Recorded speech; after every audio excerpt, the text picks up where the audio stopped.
Olá, minha querida concurseira, meu caro concurseiro, tudo bem com você? Como é que você está? Como é que vão os estudos?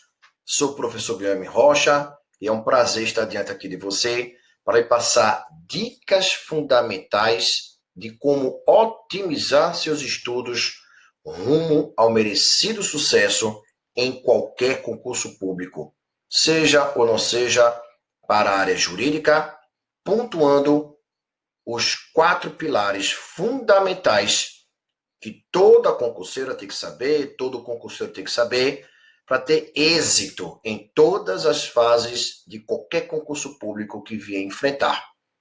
Mas não somente ter êxito nas fases dos concursos públicos, não somente para passar de uma fase a outra, como principalmente para você ficar dentro do número de vagas.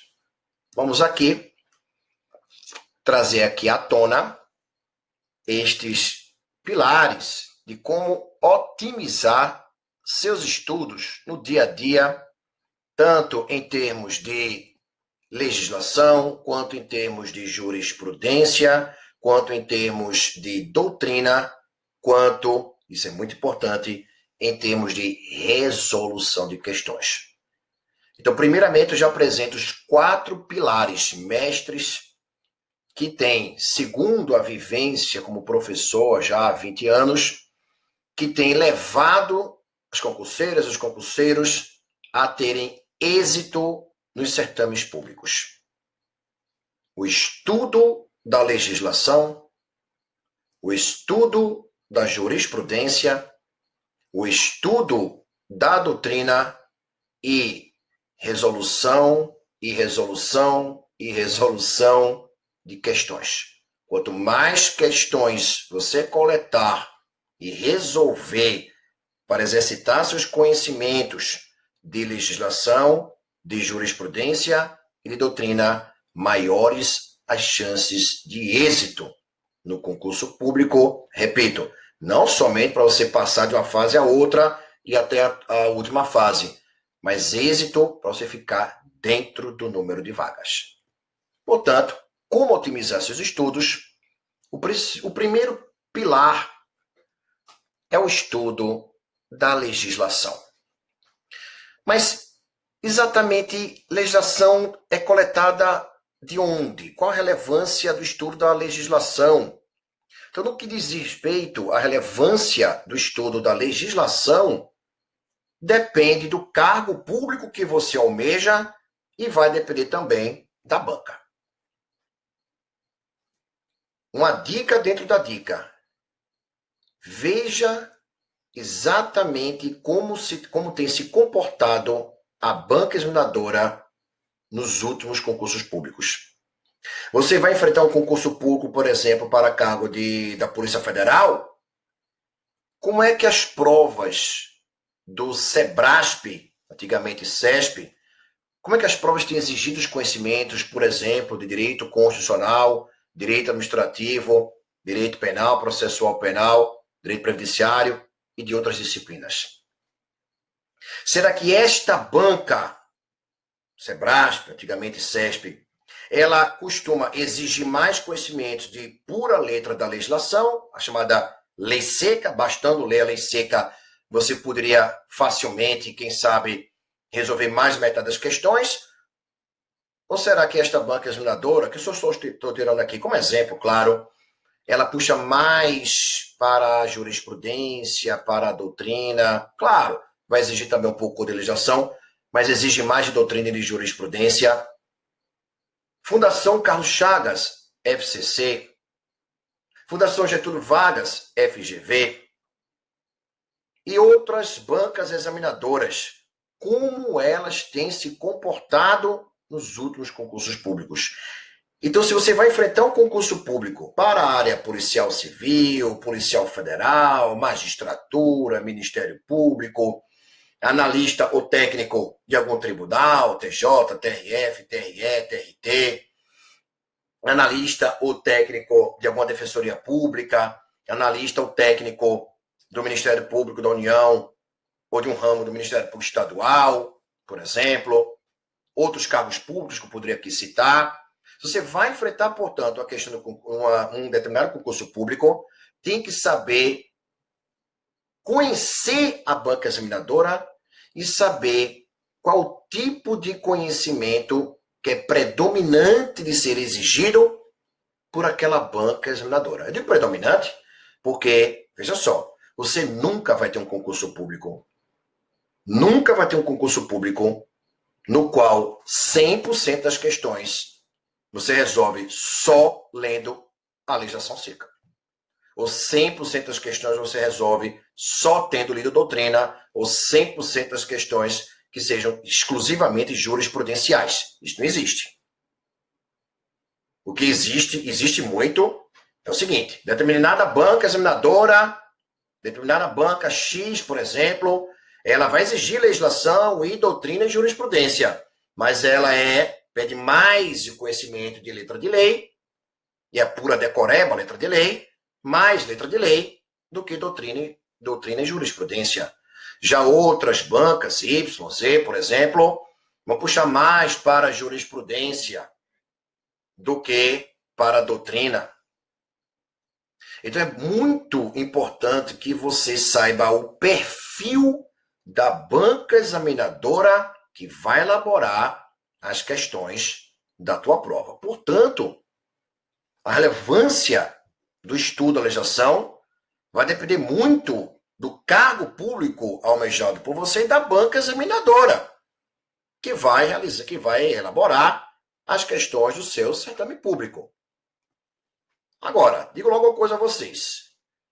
Desses 4 pilares que eu citei, legislação, jurisprudência, doutrina e resolução de questões, tenha certeza de que no seu estudo do dia a dia, seja você estudando nos dias úteis e nos não úteis, seja você estudando somente nos dias úteis e revisando a matéria nos dias não úteis, uma coisa é certa, como 2 mais 2 são 4. Sempre tem que estudar, e com bastante afinco, a legislação.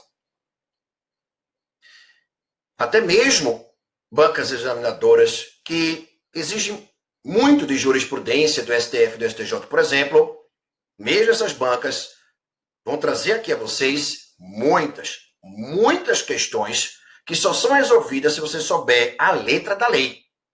E quando se diz letra da lei, você tem que começar a estudar direito constitucional e, em termos de legislação, a Constituição Federal de 88, claro. Professor, mas o estudo da Constituição Federal não seria importante somente para o estudo dirigido à disciplina de direito constitucional? Não, cuidado com isso. Se no seu certame público vai cair direito penal, direito processual penal, tem que estudar bem a Constituição Federal. Na parte, por exemplo, de direitos fundamentais. Você vai estudar, por exemplo, para um concurso público, para o qual vão cair questões de direito previdenciário, e ou direito tributário, e ou direito financeiro, tem que estudar bem a Constituição Federal. Portanto, você sempre tem que começar no estudo de legislação, sempre pela Constituição Federal. Em termos de estudo dirigido à legislação, a Constituição Federal é sempre o ponto de partida. E depois você estuda, claro, e tem que estudar a legislação infraconstitucional de direito penal, ou seja, Código Penal, legislação penal extravagante, de direito processual penal, Código de Processo Penal e legislação processual penal extravagante. As leis que dizem respeito ao direito administrativo, a legislação ambiental em direito ambiental, o Código Tributário Nacional em direito tributário, as várias leis que regem o ordenamento jurídico previdenciário brasileiro em direito previdenciário. Claro que você vai estudar, e bem, com afinco, detidamente, e quase que diariamente, a legislação infraconstitucional, mas o ponto de partida é a Constituição Federal. Os melhores concurseiros e as melhores concurseiras, os que têm êxito e que não são mais concurseiros e concurseiras porque já galgaram o cargo dos sonhos, todos dizem: eu estudava muito a Constituição Federal. Eu sabia bem a Constituição Federal. Inclusive, é comum você escutar deles o seguinte: Às vezes, enfrentar uma questão na prova de concurso público, uma questão de direito previdenciário, de direito administrativo, ou de direito processual penal, e eu não tinha lido a legislação infraconstitucional, mas eu sabia que a Constituição Federal, e eu estudei bem a Constituição Federal, diz isso sobre tal assunto, mesmo não tendo estudado a legislação infraconstitucional específica sobre aquele assunto, aquela questão. O ex-concurseiro, a ex-concurseira, hoje, repito, exercendo o cargo público dos sonhos, resolvia com sucesso, não digo todas, mas praticamente quase todas as questões com base em conhecimentos da Constituição Federal. Claro, reitero, não é para estudar somente a Constituição Federal, mas também a legislação infraconstitucional. Mas estudando bem, com muita verticalidade, a Constituição Federal, isso já ajuda bastante em qualquer certame público. E vejam só vocês que a legislação que deve ser coletada, que deve ser estudada, conforme acabei de assinalar, não só é a Constituição Federal e a legislação infraconstitucional, como, eventualmente, a depender do seu concurso público, às vezes é bom dar uma lida, pelo menos uma lida, em alguns tratados ou convenções, pelo menos para quem vai enfrentar concurso público. Para a magistratura federal, o Ministério Público da União, por exemplo, é bom ter pelo menos um conhecimento superficial de uma ou outra convenção internacional. No geral dos concursos públicos, não há necessidade alguma de você estudar, nem sequer de você ler tratados internacionais ou convenções internacionais, mas em um outro concurso público há esta necessidade. Portanto, o seu dia a dia dos estudos dirigidos ao seu concurso público, seja o concurso público meio para você já ter uma independência financeira ou melhorar a independência financeira que você já possui, seja para você conseguir conquistar o cargo público, seus sonhos, há necessidade de diário estudo da legislação constitucional e infraconstitucional. Agora, até quando estudar a legislação? Até quando? Todos os dias em que você for estudar a legislação, ou mesmo todos os dias em que você for apenas revisar os temas, as matérias, os tópicos, os assuntos estudados na semana anterior, na quinzena anterior, no mês anterior, todos os dias tem que ser estudada a legislação. Mas será que somente legislação é importante? Claro que não. Há necessidade também do estudo voltado à jurisprudência. E quando digo jurisprudência, eu estou falando de pelo menos a jurisprudência do Supremo Tribunal Federal, STF, e do Superior Tribunal de Justiça, STJ. Alguém talvez se pergunte ou me pergunte, professor Guilherme Rocha, existe algum concurso público para o qual haja necessidade de estudar jurisprudência não somente do STF e do STJ, como também, eventualmente, de outro tribunal superior? Por exemplo, se você for enfrentar um concurso público, para um concurso público voltado à carreira, por exemplo, de analista de algum tribunal regional do trabalho, ou concurso público voltado à magistratura do trabalho, concurso público voltado ao Ministério Público do Trabalho, é claro que você tem que saber muito bem a jurisprudência do Tribunal Superior do Trabalho, TST. Você vai enfrentar um concurso público para analista de um tribunal regional eleitoral, tem que saber, claro, a jurisprudência do Tribunal Superior Eleitoral, TSE. Vai fazer concurso público, por exemplo, para a área de técnico ou analista do Superior Tribunal Militar, ou concurso público voltado à Magistratura Militar da União, ou concurso público voltado, por exemplo, ao Ministério Militar, tem que estudar também a jurisprudência do Superior Tribunal Militar. Então, o estudo da jurisprudência do STF e do STJ é um estudo mínimo. Porque, eventualmente, a depender do cargo público que você almeja, é necessário também o estudo da jurisprudência de outros tribunais superiores. Mas será que esse estudo de jurisprudência do STF, do STJ e, eventualmente, também de outros tribunais superiores é um estudo somente das súmulas e, no caso do STF, das súmulas também vinculantes? Cuidado. Cuidado. É um erro crasso. Um eu crasso que leva muitas concurseiras e muitos concurseiros a não terem êxito em concursos públicos, o de acharem que o estudo da jurisprudência somente lê as súmulas do STF, do STJ e, eventualmente, de outros tribunais superiores. Claro que o estudo das súmulas é um estudo mínimo, mas se você observar os concursos públicos nos últimos, não só os últimos 2 anos, 4 anos, eu diria concursos públicos nos últimos 10, 12, 14 anos, sem exagero. Os concursos públicos têm exigido muito de vocês quanto ao conhecimento da jurisprudência também não simulada. Peraí, quer dizer que podem cair questões de concursos públicos, no concurso público que eu almejo, de jurisprudência, exigindo jurisprudência que não está em súmula, pode cair não, vai cair. Vai cair. Então, como é que eu faço para estudar jurisprudência? Tem que estar realmente muito por dentro da jurisprudência. Entre no site do STF, entre no site do STJ, cadastre-se nesses 2 sites, naqueles infopush, para você receber periodicamente do STJ e periodicamente do STF informativos de jurisprudência. Porque, cuidado, vou repetir, não pense que os concursos públicos, em termos de jurisprudência, exigem conhecimentos somente de súmulas. Tem exigido conhecimentos de jurisprudência não simulada. Por exemplo, a banca Sebrasp, antigamente CESP, ela é expert, sempre foi e é expert em elaborar questões muito bem formuladas, diga-se de passagem, que vocês só respondem bem com conhecimento de jurisprudência simulada e muitas vezes somente com conhecimento de jurisprudência não simulada. Professor, por exemplo, pode cair na minha prova alguma questão do concurso público que só pode ser resolvida com conhecimento que eu tenha de uma só decisão do STJ e do STF sobre uma matéria relevantíssima com uma grave repercussão nacional, uma decisão do STF que saiu há 6 meses, por exemplo, ou há 4 meses antes do certame público.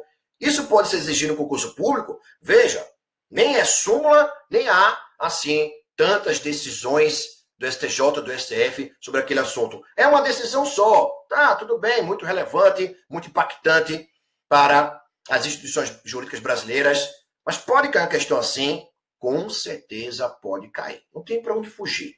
Tem que realmente estudar a jurisprudência simulada e não simulada dos tribunais superiores. Agora, de onde coletar tal jurisprudência? Existem vários sites e vários aplicativos de celular. Alguns são gratuitos, quase todos são pagos. Vale a pena, realmente vale a pena. A experiência tem me informado que vale muito a pena você assinar uma anuidade, por exemplo, em algum aplicativo, em algum site, de sua escolha, para você ter acesso amplo e restrito à jurisprudência simulada e não simulada do STJ e do STF, no mínimo, e, eventualmente, também de outros tribunais superiores. Assine isso. Professor, mas vou gastar, por exemplo, 150, 200 reais. É uma anuidade, pessoal. Você tem que investir seu tempo na sua carreira. Tem que investir seu dinheiro também. Vale a pena esse investimento. Você quer fazer o concurso público? Todo mundo faz. Ou você quer passar no concurso público dentro do número de vagas? Faça a sua escolha. Ah, quero só fazer o concurso público. Está perdendo dinheiro, portanto. Só isso, sem comprometimento algum? Sem qualquer investimento? Está perdendo, portanto, talvez o seu dinheiro, se você não se cercar de boas fontes de estudos, legislação e doutrina e jurisprudência. Eu não estou aqui dizendo que só passe concurso público quem assinar uma mensalidade, uma semestralidade, uma anuidade em site ou aplicativo voltado à jurisprudência. Eu não estou dizendo isso. Estou dizendo que ajuda muito. Claro que existem vários ex-concurseiros e ex-concurseiras que galgaram o cargo por dos sonhos, que nunca tiveram necessidade alguma de pagarem, por exemplo, para algum site ou aplicativo para obterem de forma irrestrita acesso à jurisprudência. Mas pelo menos, essas pessoas se debruçaram diuturnamente em site do STF, no site do STJ, buscando, pesquisando, perscrutando a jurisprudência simulada e não simulada desses tribunais superiores. Não quer pagar? Tranquilo. Sem problema. Mas ao menos tem que ter esse empenho, esse trabalho de pesquisar quase que diariamente, pelo menos semanalmente, no site dos tribunais superiores, a jurisprudência que pode e que irá cair no seu certame público. Mas até quando estudar jurisprudência? Resposta para até quando estudar jurisprudência, mesma resposta para até quando estudar legislação. Até quando? Até todos os dias úteis, pelo menos. Nos dias não úteis também, se você é o tipo de concurseiro ou concurseira que tem o perfil de estudar todos os 7 dias da semana, tem que estudar jurisprudência em todos os dias. Ou, professor, o meu perfil é um pouco diferente. Eu gosto de estudar de segunda a sexta-feira e revisar o que eu estudei na semana, ou na quinzena, ou no mês, no final de semana, por exemplo. Não tem problema. Professor, tem um perfil único de estudos, ou de concurseiro, ou de estudante, um perfil único, avassalador, uma coisa assim transcendental, vaga para todos os concurseiros e concurseiras para terem êxito? Não, não há. Não há isso. Depende muito de cada pessoa. Por exemplo, até em termos de metodologia de estudo, há pessoas que têm um rendimento melhor assistindo a videoaulas. Outras pessoas preferem escrever enquanto estudam. Outras pessoas preferem ler em voz alta, por exemplo. Outras pessoas preferem mapas mentais. Mas seja qual for o perfil. Há pessoas que estudam de segunda a segunda e só revisam no final do mês, por exemplo, ou 2 meses depois, ou quando cobre todo o conteúdo programático. Há outros que não, que todo final de semana está revisando a matéria. Este perfil de todo final de semana ou toda quinzena revisar a matéria é um perfil ótimo para quem visa concursos públicos a médio e a longo prazos. Se você, por exemplo, está me assistindo aqui agora e tem por finalidade ter êxito no certame público que vai ocorrer daqui a 3 meses e você ainda nem iniciou, ou só está no iniciozinho do seu conteúdo programático, querer revisar daqui a 3 meses é concurso público. Você está no iniciozinho, ou nem isso, do conteúdo programático, que é gigantesco, por exemplo. Você quer ainda revisar no final de semana? Não é bom, não. Por quê, professor? Porque você não vai conseguir ver mais do que metade do programa dentro de 3 meses, pelo menos, se você insistir em revisar todo o final de semana. Agora, por exemplo, alunas e alunos meus que me procuram para atividades de coaching, mentoria, me perguntam, professor, é o seguinte, se eu quiser fazer um concurso público para cargo público X, para daqui a 12 meses, posso ter esse perfil, posso adotar esse perfil de revisar todo final de semana? Tá, beleza. Por quê? Porque dá tempo. Dá tempo. Se a pessoa for disciplinada e estudar de fato de segunda a sexta-feira, sem desculpa esfarrapada, sem preguiça, eu estava com sono, eu não estava com a cabeça muito boa. Se for disciplinada a pessoa, estudando de segunda a sexta-feira e pegando todos os finais de semana só para revisar, esse perfil é ótimo para quem vai fazer um concurso público, nesse exemplo, daqui a 12 meses, daqui a 15 meses. Agora, daqui a 3 meses e está no início ainda, ou nem isso, do estudo de todo um conteúdo programático de fôlego, não vai por aí não dá certo. Professor, esse, por exemplo, meu concurso público é daqui a 3 meses, mas eu já estou quase finalizando, daqui a 3 meses ainda, se bem que está todo próximo, mas estou quase finalizando, eu já vi 98% de todo o conteúdo programático. Posso ficar revisando todos os finais de semana? Aí sim. Você está com 95%, 98% do conteúdo programático na mão, melhor ainda, na sua mente. Pode revisar nos finais de semana. Eu endosso que isso vai ser, de fato, neste exemplo, um bom perfil a ser adotado, tá? Mas vamos lá. Até quando, portanto, estudar jurisprudência? Todos os dias até véspera ou antevéspera da prova. O estudo da doutrina. Relevância segundo o cargo e a banca. Fontes de estudos da doutrina. Certo ou errado, justo ou injusto, lamentavelmente ou não vou entrar nesse mérito, uma coisa é certa. Os concursos públicos de hoje em dia, isso de uns 8, 10 anos para cá, não estou exagerando não, tem exigido muito mais conhecimentos de legislação e de jurisprudência simulada e não simulada, de acordo com todos os comentários que eu externei agora há pouco, sobre legislação e jurisprudência, do que de doutrina. Claro que existem questões de concursos públicos que vão exigir conhecimentos de doutrina. Há questões de concursos públicos que você só vai acertar, claro, eu estou desconsiderando chute, né? Mas só vai acertar de forma consciente se você tiver estudado a doutrina. Se você tiver estudado a doutrina. Se você vai estudar, por exemplo, direito penal, tem muita coisa há muitas questões de concursos que você resolve com a leitura atenta da lei seca e da Constituição Federal. Há outras questões de direito penal que você vai acertar tranquilamente com o estudo aprofundado da jurisprudência simulada e não simulada dos tribunais superiores. Mas uma outra questão vai exigir de vocês o conhecimento de doutrina. Então, por exemplo, direito penal, princípio da coculpabilidade, por exemplo. Puxa vida, onde isso está no Código Penal? Em lugar nenhum.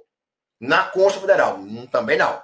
Na jurisprudência? A jurisprudência vai até tratar de princípio da coculpabilidade, que é algo mais doutrinário do que jurisprudencial.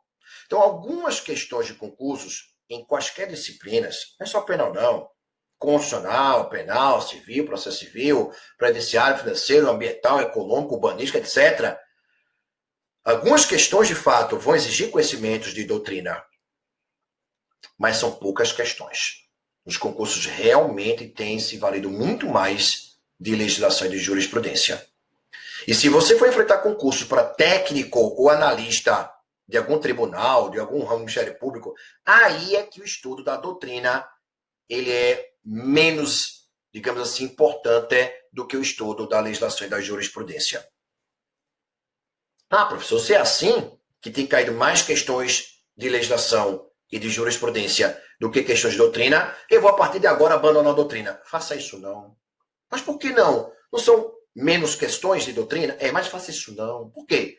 Porque se você pegar um bom doutrinador, uma obra de um bom doutrinador de processo civil, um ótimo doutrinador de direito civil, um excelente doutrinador de direito administrativo, esse doutrinador, se ele é ótimo mesmo, se ele é tão bom assim, ele vai trazer você, naquela obra, a legislação e a jurisprudência de cada tema que você for estudar.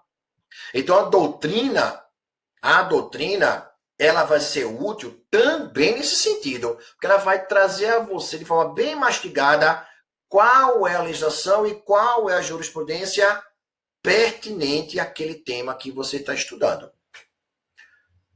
Estudar a doutrina, portanto, é importante, muito mais importante nesse sentido. Mas, repito, as questões de concursos públicos têm exigido mais conhecimentos de legislação, lato sensu, Constituição Federal, legislação infraconstitucional e, eventualmente, tratados e convenções internacionais, e jurisprudência, simulada e não simulada, do que propriamente de doutrina. Mas estudo em doutrina, porque, de vez em quando, repito, caem algumas questões, sim, em todas as disciplinas que exigem conhecimento de doutrina e que só com conhecimento de doutrina você vai conseguir acertar de forma consciente, tá bom?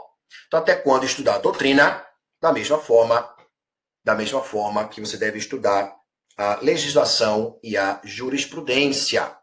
Alguém pode perguntar, Guilherme Rocha, por acaso é lenda, é um mito ou não, que faz mal estudar até a véspera da prova? Isso é mito, isso é lenda.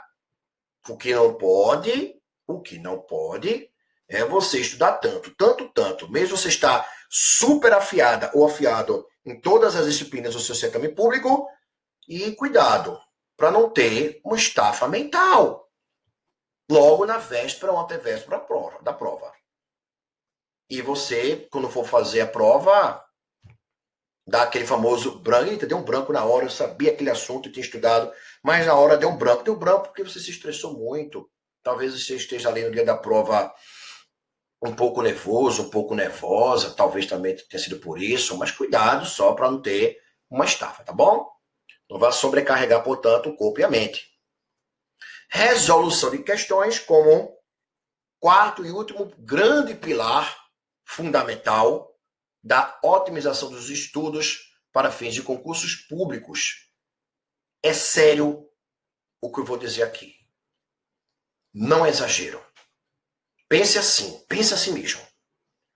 A cada 100 questões de direito administrativo e outras 100 questões de direito penal e outras 100 questões de direito civil e outras 100 questões de processo civil e por aí em diante, para as demais disciplinas. A cada 100 questões de cada disciplina, para cada tema também, que você resolver, você está derrubando 5 a 10 concorrentes seus. Estudou, por exemplo, um mês, estudou em direito constitucional, direitos e garantias individuais e coletivos. No mesmo mês, estudou em direito penal, aplicação da lei penal e teoria geral do crime. No mesmo mês, estudou em processo penal, princípios do processo penal, inquérito policial e ação penal e competência. No mesmo mês, estudou em direito civil, pessoas, bens, fatos jurídicos e obrigações. No mesmo mês, em processo civil, você estudou naquela parte inicial, a parte geral do Código de Processo Civil. No mesmo mês, você estudou em Direito Administrativo, princípios da administração pública, poderes administrativos, agentes públicos e atos administrativos, por exemplo. Se você resolver para cada um destes temas, de direito civil, de direito processo civil, penal, processo penal, administrativo, etc., etc., pelo menos 100 questões, você está derrubando 5 a 10 candidatos. Professor, então, se eu resolver umas 1000 questões, faça as suas contas. Quanto mais questões você resolver, e essas questões você pode muito bem coletar da internet, inclusive de forma gratuita, ou, se você quiser, claro, pagar uma mensalidade, um semestre ou anuidade, algum site, algum aplicativo, fica à vontade. Quanto mais questões você resolver, mais você está garantindo a subida no ranking daqueles que estarão entre os candidatos e as candidatas dentro do número de vagas. Então, a resolução de questões é algo imprescindível. Isso para todo e qualquer cargo, toda e qualquer banca.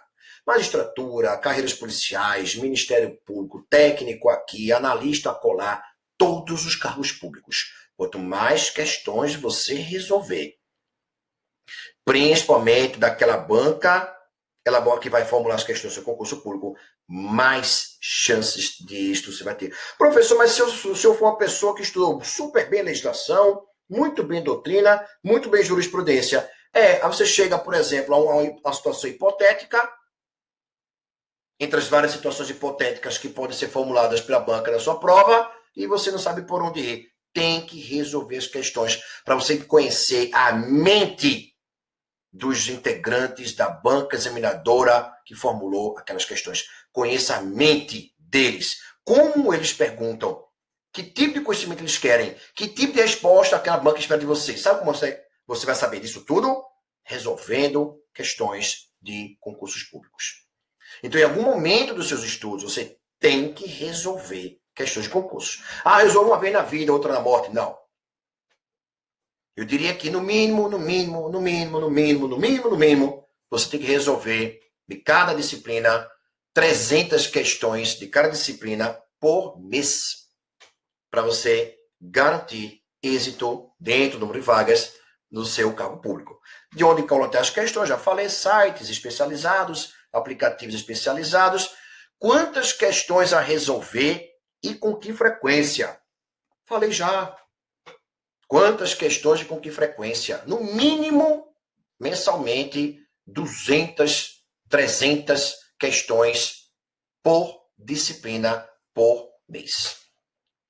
Pergunte a algum amigo seu, alguma amiga sua, que era concurseiro, era concurseira e agora está super feliz da vida, está com uma vida financeira bastante saudável, porque passou no cargo público, está indo muito bem, seja cargo público federal, estadual, distrital, municipal. Pergunte, fulano, fulana, você resolveu muitas questões de concursos?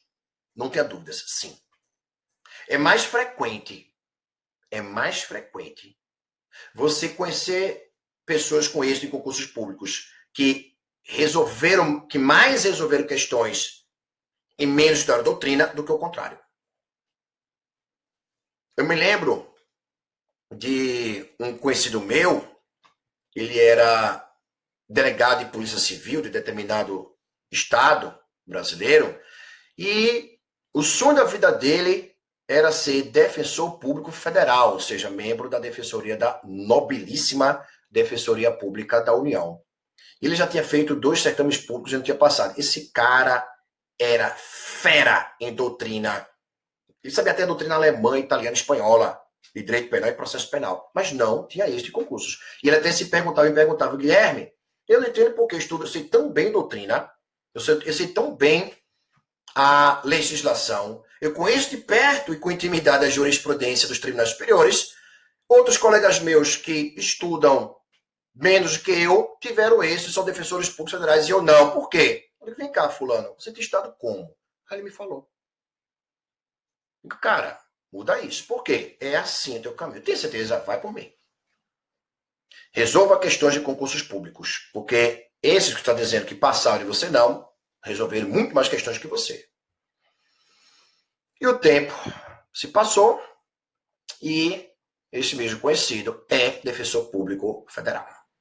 Então, resolução de questões tem sido mais importante do que doutrina, tá bom?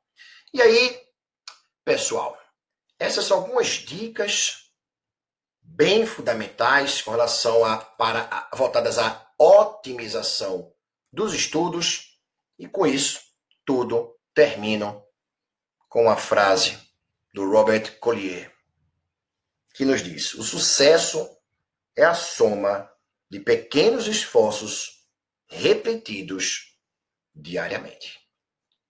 Fico por aqui, forte abraço, fica com Deus e sucesso.